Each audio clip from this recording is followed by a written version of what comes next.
Good morning mga kabarkads. Ngayon mga kabarkads, nandito tayo sa Santa Ana Bridge Project, itong landing area. Atin na namang binisita ito mga kabarkads kung kumusta itong project dito sa may Santa Ana landing area na bridge project. Yan o, taas-taas na din mga trabaho dito mga kabarkads.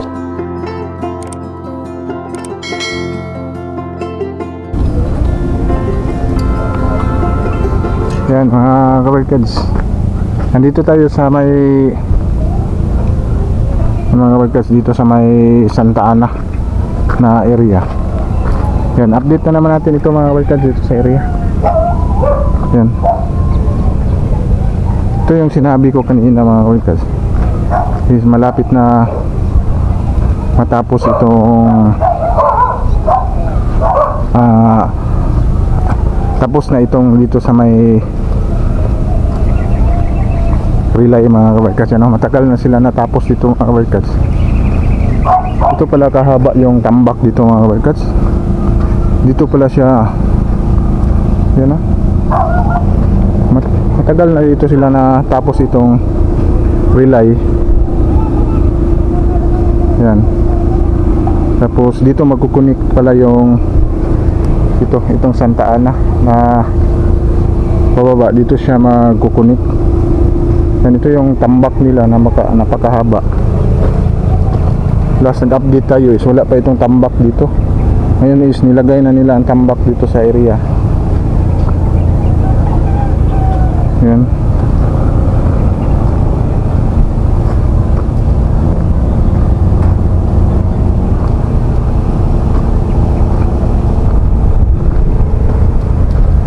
Yan.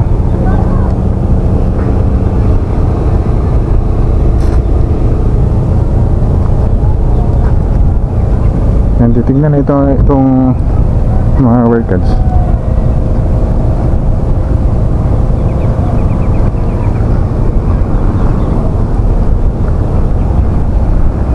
Yan, walang kuwan dito mga workers, movement sa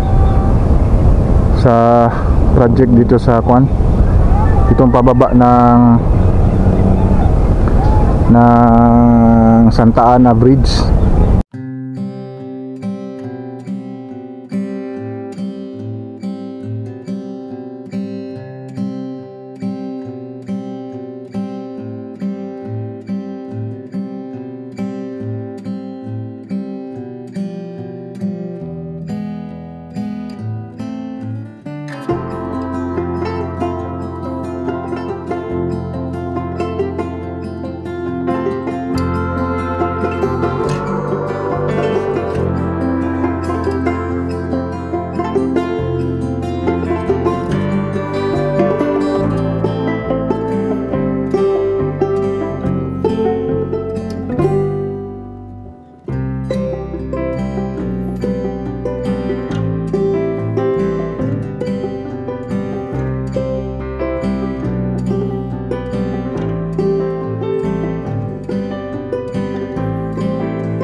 Disim pa rin last nag-vlog tayo dito sa area.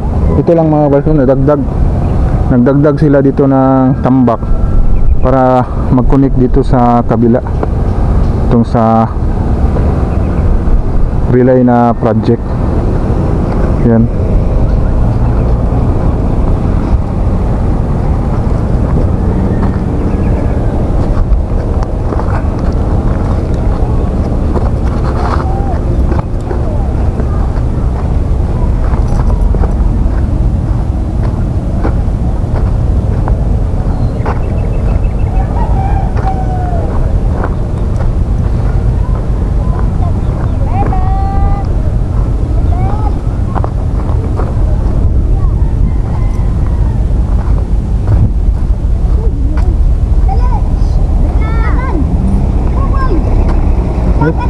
Tagaan yung truck. Yan o, ang Laro-laro itong mga dugi dito. Yan. Yan, galing ito sa isang contractor doon, nagdadam ito ng mga lupa. Dito na pa sila dumadaan kasi madaanan na pala dito. At iba din yung sa may Arcastillo dadaan. Yan. Yan, ito yung nadagdag nila mga workers. Itong lupa na dito is yun na talaga itatambak nila dito sa kabila. Kaso lang kasi under din ito sa UBI eh. Itong area nito mga workers is sa UBI din ito na project. Ewan ko kung bakit mabagal yung trabaho nila dito sa landing area. Siguro alam nila na matagal pa magamit talaga ito sa 2026 pa. Kasi inihintay pa yung sa Davao River. Kasi kuan na ito mga kabarkats eh. Ano, ang foundation nito na landing area is grabe na. Grabe na ka kuan eh, may mga pilote pa yan. Binubuhusan pa yan ng mga ano yun sa ilalim na binubuhos nila dyan bago itatambak itong lupa ito. Ito prepare na ito mga workers para itambak dito. Kaso lang hindi nila tinutuloy nilang modular. Ano, may mga trabante dito. Shout out sa mga UBI na trabante. Yan, hindi pa nila na tuloy-tuloy itong paglagay ng modular blocks dito sa area. Yan. Siguro alam nila na kung bilisan nila dito is hindi pa rin matatapos ito. Hindi pa rin magagamit dito sa area na ito. Yan.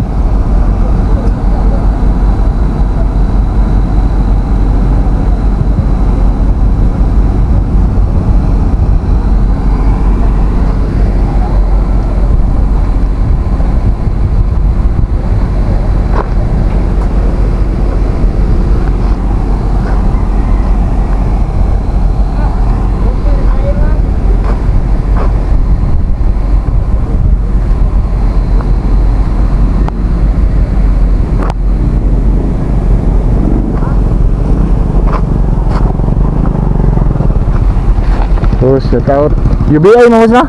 Oh. Dito. Inyo agya po ng padung dogwan dito no sa Jerome? Oo. Ay kanang kuan na sa inyo, sabkon na lang kuan sa inyo kaning Bisintilaw? Sabkon na sa. Pero ang katong demolition dito lain ano, ang trabaho sa Jerome? Lain go po. Ay inyo agya pon? Amen pa naman dyan UBI raman dyan pero sabkon na lang kayo di makakno na ako talaga. Salamat kayo. Yan sila, sa kanila pa rin yung papunta ng Jerome kasi marapit nang matapos sila doon sa area na yon. Marapit na sila matapos dyan sa portion na yan. Lilipat na yan sila doon sa kabila. Mabilis din yung tinitingnan natin ito mga workers. Yung matapos na lilipat na sila doon sa may area na yon punta ng Jerome. Talagang siguro mga kabarkers nakikita ko dito is mga 2026 or 2027 is matatapos na talaga itong buong coastal route. Yan, kaya nga hindi pa nila binibilisan yung trabaho nila dito sa area na ito kasi alam nila na hindi pa talaga magagamit ito dahil dito sa area na ito na portion. Pero doon sa UBI is nagtinis na sila doon para sa asfalto. Yan, ito lang isa na kontraktor sa bagay na tapos na nila ang kanilang tambak, tapos yung tulay may mga girder na yan, ikakabit na lang yan. Tapos doon sa Bisintilaw is tuloy-tuloy pa rin. Next na lang siguro mga workers, hindi uulan dito, pupuntahan natin yung Bisintilaw kasi masyadong maputik yung area ngayon. Yan, ito lang yung ina-update natin sa area na ito kaya hindi pa na ganun pa rin yung landing area. Yan, parang wala talagang nagtatrabaho dito sa landing area dito sa pababa ng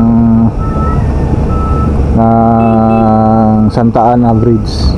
Yan, maraming mga training na sundalo mga workers, mga baguhan sa Task Force Davao. Yan, nagtitraining yan sila. Siguro mga kabarkads, ito lang yung update natin dito sa may Santa Ana mga kabarkads, na ganun pa rin. Ang nagdaragdag lang, ito lang mga lupa na nakapundo dyan. Siguro parang galing yan dyan, hinukay nila, nilagay nila dyan. Kapag kasi yung kulang nito mga kabarkads, kung nakikita ko dito, ito na lang yung modular blocks na hanggang papunta ng ibabaw. Tuloy-tuloy ng tambak nito sa area yun. Busy yung mga UBI kasi marami silang mga project doon na area. Pero mga well, like and subscribe to my channel and press the button bell para ma-notify kayo sa mga video na i-download ko, especially sa mga travel vlog natin. Ayan, sige, bye bye, God bless.